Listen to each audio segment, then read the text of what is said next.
নমস্কার বন্ধুরা, আজকে আমরা এই ভিডিওতে আলোচনা করব আইসিডিএস এর রিক্রুটমেন্টের ব্যাপারে। তো বন্ধুরা, আবার নতুন করে আমাদের পশ্চিমবঙ্গ রাজ্যে আঙ্গনওয়াড়ি কর্মী নিয়োগের কিন্তু বিজ্ঞপ্তি জারি হয়েছে। তাহলে আসুন জেনে নিই এখানে আপনারা কিভাবে আবেদন করবেন, কারা কারা আবেদন করতে পারবেন। আঙ্গনওয়াড়ি কর্মী এবং সহায়িকা নিয়োগ শুরু, অনলাইনে আবেদন করুন। তাহলে আসুন জেনে নিই আপনারা কেমন করে আবেদন করবেন। এখানে আইসিডিএস নিউ রিক্রুটমেন্ট 2024 পশ্চিমবঙ্গের চাকরি প্রার্থীদের জন্য খুবই খুশির খবর।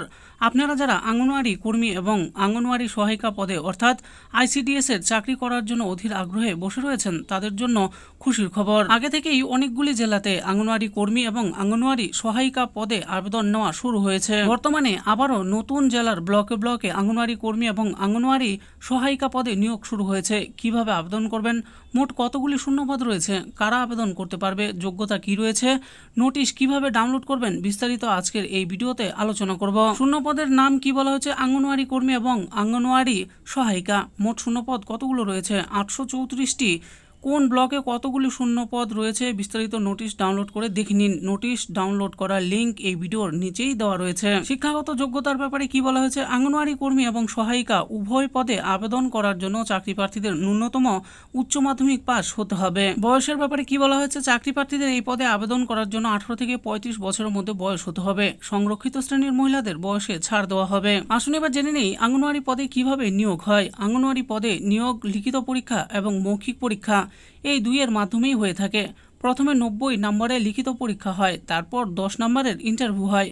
যে সকল চাকরি প্রার্থীরা সফল হয় তারাই চাকরি পায়। কিভাবে আবেদন করবেন, এই পদে আবেদন করার জন্য চাকরি প্রার্থীদের অনলাইনে আবেদন করতে হবে। ইতিমধ্যেই জেলা প্রশাসনের তরফ থেকে অনলাইন পোর্টাল খোলা হয়েছে। চাকরি প্রার্থীদের সুবিধার্থে আমরা অনলাইনের আবেদন করার লিঙ্ক এই ভিডিওর নিচে দিয়ে রাখলাম। সেই লিঙ্কে ক্লিক করলেই আপনারা আবেদনের পেজে চলে যাবেন। তারপর আপনাদেরকে আপনাদের সমস্ত তথ্য সঠিকভাবে পূরণ করতে হবে এবং প্রয়োজনীয় কাগজপত্র অনলাইনে আপলোড করতে হবে। তারপর ফাইনাল সাবমিট করলেই আবেদন হয়ে যাবে। তো বন্ধুরা, দেখে নিলেন আজকে আমরা এই ভিডিওতে আলোচনা করলাম আমাদের ওয়েস্ট বেঙ্গলের ব্লকে ব্লকে আবার নতুন করে আইসিডিএস এর নতুন রিক্রুটমেন্ট জারি করা হয়েছে। তো এখানে কারা কারা আবেদন করতে পারবেন, এর জন্য কি কি যোগ্যতার প্রয়োজন রয়েছে, সমস্ত কিছু এই ভিডিওতে আমি বলে দিয়েছি। আর এই ভিডিও ডিসক্রিপশনে দেওয়া অফিসিয়াল ওয়েবসাইটে গিয়ে নোটিশটি ভালোভাবে পড়ে নিয়ে তারপর আপনারা আবেদন করবেন। আশা করি ভিডিওটি আপনাদের ভালো লেগেছে। আর এই ভিডিওটি যদি আপনাদের ভালো লেগে থাকে তাহলে অবশ্যই একটি লাইক করবেন। আরও এরকম নিত্য নতুন চাকরির ব্যাপারে জানতে হলে আমাদের এই চ্যানেল জব ফর ইউ চ্যানেলটিকে অবশ্যই সাবস্ক্রাইব করবেন। আর এই ভিডিওটি দেখার জন্য আপনাদের সকলকেই অসংখ্য ধন্যবাদ।